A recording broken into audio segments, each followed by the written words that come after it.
Bu kran. Buni men chiqindilardan, keraksiz buyumlardan yasadim.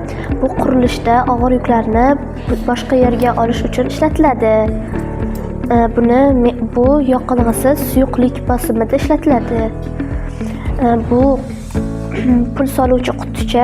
Buni ham chiqindilardan yasadim. Bu ekologiyani saqlash uchun yasalgan. Bu yoqilg'isiz, suyuqliksiz qo'l bosimida ishlatiladi. Buning ishlatilishi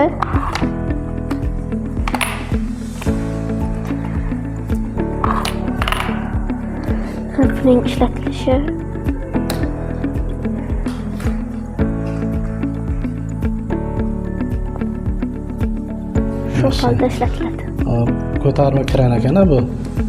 Qurilishlarda energiya tejash uchun, yoqilg'ini tejash uchun shunaqa suv bosimidan foydalanib ham demak kelajakda shu loyihani amalga oshirib tejamkorlik asosida ishlarni amalga oshirsa bo'lar ekan.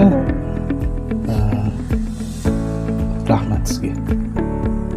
Chiqindilardan oqilona foydalaganda buni yasadim. Bunga ruchka, telefon va qutichalari bor. Buni solib ruchka solib qo'yadigan joylarini chiqindi qutilaridan, chiqindi qog'ozlardan yasadim va eski to'lgan daftarlardan oqilona foydalangan holatda yasadim. Bunisi kerakli narsalarni solib qo'yish uchun mo'ljallangan quti ekan, ikkalasi ham aksessuarlarni saqlashga mo'ljallangan, antikvar quti ekanda, unda ochilar ekan. Yaxshi.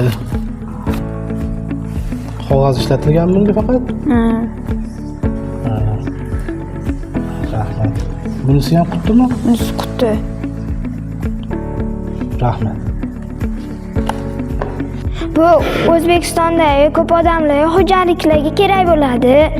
Bunda yuklar ortsak bo'ladi. Bu keyin fizический energiya bilan yuradi. Har xil atrof muhitga zarar yetkazadigan gazlar bunga kerak emas. Bunda odamlar yuk tashishi mumkin. Shundan men shuni yasadim. Elektr energiyasida harakatlanadimi? Yaxshi. Harakatlanib ko'ring. Yaxshi. Buni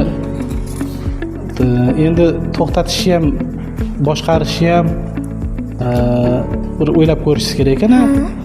Rullarning burilishini, boshqarishi, iloji bo'lsa masofadan boshqarilishini. Demak, buni o'sha kattalashtirib agar loyihani amalga oshiradigan bo'lsa, boyagi ekologiyaga zararsiz, yoqilg'i tejamkor energiya bilan elektromobil ekanda. Yaxshi, elektromobil yasabsizda. Fizikani qaysi qonuniyatiga asoslanadi bu? Fizikani ishqalanish kuchi va yer tortish kuchi bilan yuradi. Rahmat. Hali fizik o'tmaysizlar sizlar? Yo'q. Nechinchi sinfsiz? 6. Yaxshi. Kim bo'lmoqchisiz? Futbolchi. Futbolchimi? Yaxshi. Texnikaga qiziqar ekansiz, injener yo biror shunga yaqin sohalar tanlash haqida o'ylab ko'rmaganmisiz? Yo'q, endi o'ylab ko'ramiz. Yaxshi. Boshqa narsalar ham yasaganmisan? Oldinlari mashinalar yasab ko'rganman. Yasab ko'rganmisan? Yaxshi. Uyda biror narsalar tuzatishga harakat qilib ko'rganmisan?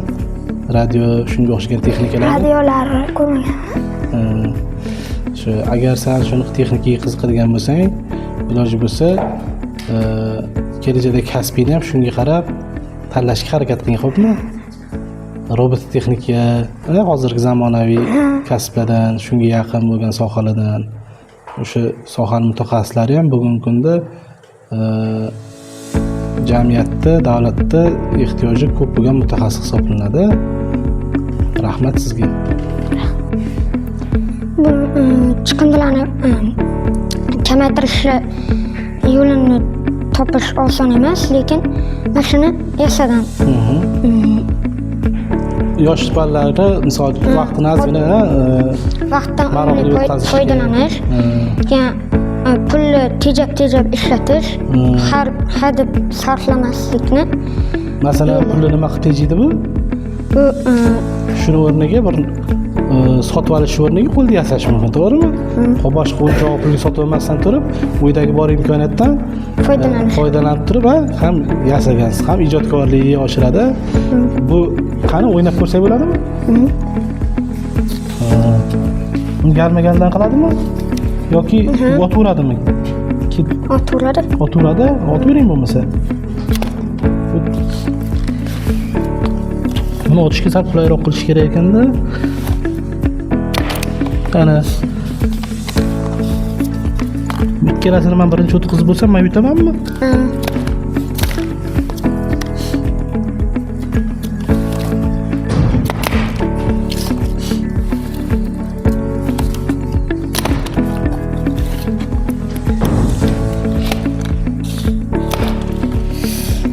Mani yarim qish qilib qo'ymaganmisan?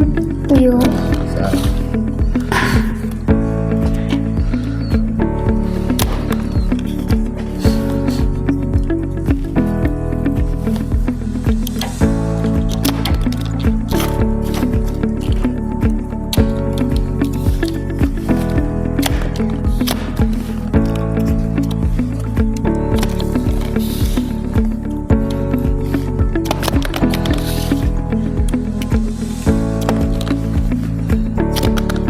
O'tib ketdik yana bitta. O'zimni o'qqiza olmadim.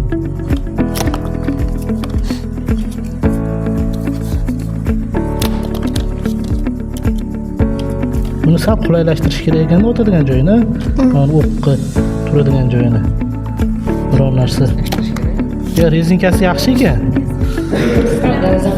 Sal yaqinlashtirsa. Mana. Xo'p, endi durangni to'xtatamiz. Xo'pmi? Ha.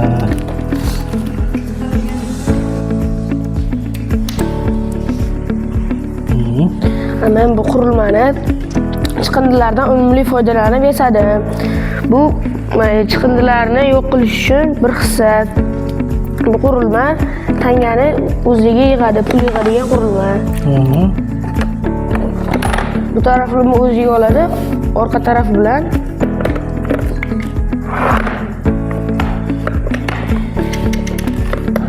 qaytarib olsa bo'ladi. Ba'zi qurilmalarda bunday funksiya bo'lishi mumkin emas. Hamda ba'zi mana shu tanga yig'adiganlarda ular yorib olishadi. Bu yorganlar keyin chiqindiga ketadi va chiqindi ko'payishi bilan ekologiyani zararlashimiz mumkin. Shundan men mana shu qurilmani yasadim. Shuni bitta boshqa narsaga joriy qilsak yaxshi bo'lar ekan-a? Xuddi shuni mana kattalashtirib turib, chiqindi yig'adigan qilsak bo'lar ekan-a? Masalan, chiqindini solamiz, o'sha yig'iladi, ham chiroyli turadi, ko'rinmaydi, ham orqasidan keyin yig'ilgandan keyin nima qilish mumkin ekan? Ovalish mumkin. Ham nima deydi, atrofga bir agar chiroyli bezab qo'yadigan bo'lsa, kayfiyat ham berib turadishi mumkin ekan. Mana yuzini odamni ko'rinishiga o'xshab yoki bir hayvonni ko'rinishiga o'xshab qo'ysa bo'ladi. Shunaqa shunga joriy qilsak ham bo'ladimi? Buni kattalashtirib turib, iloji bo'lsa shunaqa qilish kerak ekan, ha?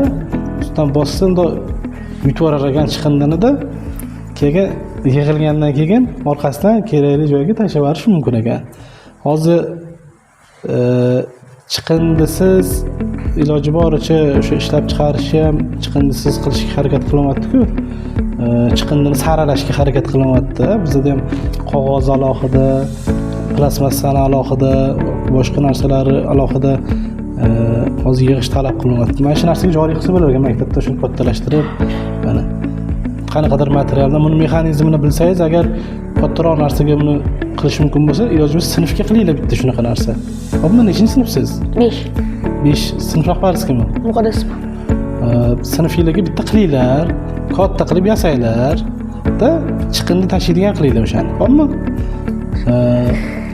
Ani keyin chiqindini pulga alishtirsanglar bo'ladi. Shunda buni ichiga pul tashlamaysizda, buni ichidan pul olasiz. Tushundingizmi? Qog'oz yig'sangiz yoki boyagi baklashkani yig'adigan bo'lsangiz, to'lgandan keyin uni nima qilish mumkin? Pulga almashtirish mumkin. Kelishdingmi? Qachon shuni amalga oshirasizlar? Ikkinchi chorakda. Ikkinchi chorakda Xudo xohlasa meni chaqirasiz keyin bo'lgandan. qolgan sinflarga ham balki yasab berarsiz biror xizmat evaziga biror narsani nima qilib balki maktab uchun shundoq qilib berarsiz. Buni bir chiroyli qilib o'ylab ko'ring. Kelishdikmi? Rahmat. Bu elektromobil bo'lib, tokda ishlaydi. Daralarda yuk tashlashga mo'ljallangan, zararli tutun chiqarmaydi. Ekologiyaga zarar yetkazmaydi. Yaxshi. Qani boshqaringchi?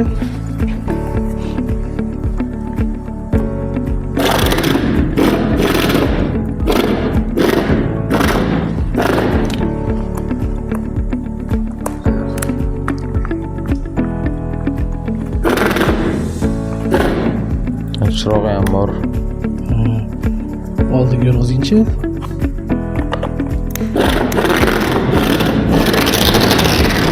Buni hozir Sal tok ko'plik bor. yana nima sabab bor? Ishqalanish kuchi ko'payib ketgan. Ves yengilda? Ha? Yo'q, og'ir, tok ko'p tok. Ves og'irmi? Ves og'ir. Quvvat Kilodan. Quvvati bo'lmasa katta ekanda, Quvvat katta 21 bor. keyin bu silliq bo'lgani uchun ham Ha, o'sha. qattiq nima bo'lib ketadi-da, joyida aylanib qolgan Kuchi ekan. ko'payib ketadi. Yaxshi. Buni endi takomillashtirib, iloji bo'lsa simsiz boshqarishga harakat qilib ko'ring, xo'pmi? Shuni boshqaradigan qilib ko'ring. Kalinkasi ham bor.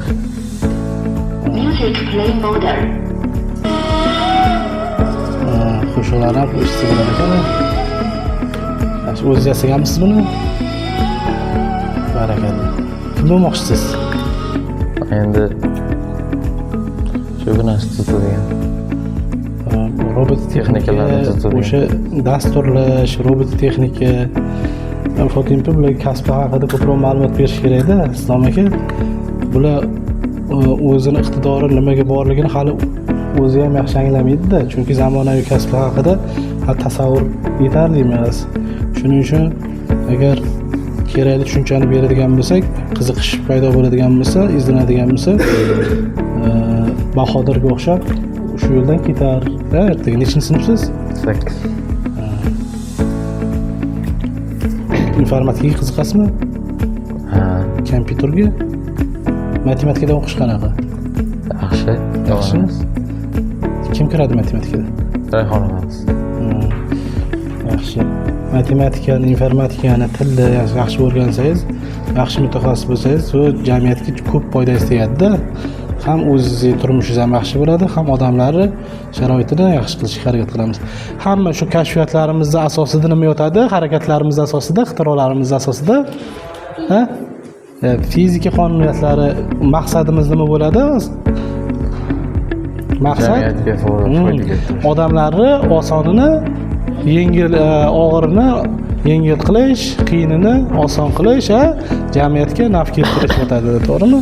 O'shaning uchun agar shunaqa maqsad bilan harakat qiladigan bo'lsak, ishimizga ham rivoj, unum bo'ladi va ham mazmun bo'ladi hayotimizda. O'shaning uchun bu narsalar bilan to'xtalib cheklanib qolmaydi. Har bitta narsani yasayotganda bu bizga hayotda nimaga asqotadi, qaysi mushkulimizni oson qilib beradi degan nuqtai nazar bilan yondoshadigan bo'lsak, yaxshi natijalarga erishamiz. Xudo xohlasa hammanglar shu nimada to'xtab qolmanglar, harakat qilinglar. Islom aka bularni mana hammasini ro'yxatdan shakllantirib, iloji bo'lsa robot texnikaga jalb qilish kerak. Shunda rivojlanadi, shunda shakllanadi. Bularda hozir fundament borda, qiziqish borda. Endi buni agar rivojlantirmasak, so'nib qolaveradi-da. Shuning uchun surishtiringlar. Tumanda endi bor, u yerda ko'proq dasturlash bo'yicha ishlaydi. Lekin amaliy bular bilan ishlaydigan markam ololatmi yoki boshqa joyda markatda bo'lmasa, yangi bozorda bo'lar, bo'lmasa uzoqroqda bo'lsa ham kerak bo'lsa qiziqadiganini jalb qilishimiz kerak. Ertaga mevasini beradi, xudo xohlasa. Hammaga rahmat e'tibor uchun. Bu narsalarni iloji bo'lsa hozir bo'ldi, tugadimi? Yana bitta bor, avval davom ettiramiz, keyin keyingisiga beraveraylik bo'lmasa.